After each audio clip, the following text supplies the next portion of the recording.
How many times do we need to be told to drink more water? Many times, it seems. We all know that eating well, exercising regularly, getting enough sleep, and drinking water is good for our well-being, but we don't always do it. So what about if there were some more fun, random types of activities that we could use to reduce our stress? Trying some novel ways to reduce your stress can help, first of all, because you remember them more easily because they're a bit different. Secondly, it will give you additional strategies so that you don't always default to the less effective ways of dealing with stress, like alcohol, sugar, or binge watching TV. While those strategies are all perfectly fine, they do have their limits and can contribute to higher stress levels in the longer term, and particularly if they're used too frequently. One of the challenges in maintaining our well-being is consistency. How can we be consistent and develop habits that support our well-being and help to make our life more fulfilling and enjoyable? Did you know that 80% of people fail in their New Year's resolutions and most have given up by February? Not a great statistic.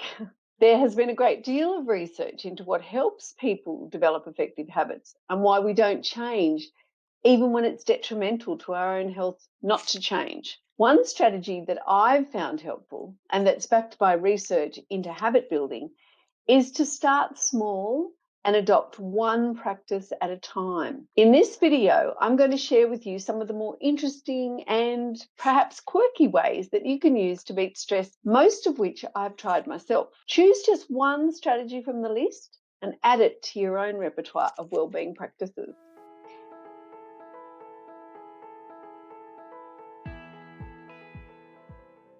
My name's Mari Amaro and I'm the Principal Presenter at the Highly Effective Teacher. I'm a teacher and I've been working with students and supporting teachers for over 30 years. I'm passionate about teacher wellbeing and about working with teachers so that they can thrive in the teaching profession. Teacher wellbeing means improved student wellbeing, and that contributes to better academic and social outcomes for all students. If you'd like to learn more about teacher wellbeing, please subscribe to our channel and ring the bell so that you receive notifications of all our videos. Number 1, eat chocolate. Well, that doesn't sound too hard, does it? Studies have shown that eating 40 grams of dark chocolate a day for 2 weeks reduced the cortisol levels of people who were reportedly feeling highly stressed. And the chocolate also improved their metabolism and increased healthy gut bacteria. Of course, we're talking about dark chocolate here, not dairy milk. Number 2, get a cat. A 10-year study of 4,000 Americans showed that owning a pet can reduce risk of heart attack by 33%. Pets have well-known therapeutic value and can reduce isolation for many people. Number 3, write it down. Start a diary, write a journal. You can write down what's bothering you and/or write something that you're grateful for. Studies by Robert Emmons, the author of Thanks, found that writing about distressing situations reduce the activity in the area of the brain that deals with stressful emotions. Gratefulness practices are proven to improve how you feel, and there are many strategies that you can use with your students in the classroom. If you're interested in learning more about how to use gratefulness practices to improve your well-being, check out the link to our video. Number 4, yoga. Yoga is a physical and mental exercise that puts the body in a state of deep rest. Researchers believe that a practiced response learnt during yoga poses can change how we operate and how we respond when we're faced with stress in the outside world. Number 5, hum a tune. Thinking of a favourite song and humming for a minute or two can halt the stress cycle for a time. So that's a really good strategy to use in the moment. Number 6, blow up a balloon. When you blow up balloons, you breathe more deeply and more slowly. Along with stress relief, balloon blowing helps improve posture and strengthen your core. I've done quite a bit of balloon blowing in my time, having had 4 children, and I don't think that blowing up balloons in a rush because the guests are about to arrive for your 4-year-old's birthday party is counted. Number 7, snack on walnuts. A handful of walnuts helps lower blood pressure. Walnuts are a known stress-reducing food, so keep a container handy if you can. Number 8, ring your mum. Young girls put in a stressful situation found that the sound of their mum's voice reduced stress hormone levels and boosted levels of oxytocin. Try this one out and give your mum a call. Number 9, light a candle. Lighting candles is ceremonious and feels indulgent and can evoke feelings of being in a day spa. Just breathing in the scents activates your deep breathing practice and can be immediately calming. Some scents are especially soothing. For example, lavender, rose, bergamot, chamomile, neroli, frankincense, and sandalwood are beautiful scents. And using scents to treat your mood is called aromatherapy. You probably know that. Several studies show that aromatherapy can decrease anxiety and also improve sleep, which is also great for your well-being. Number 10, reduce caffeine intake.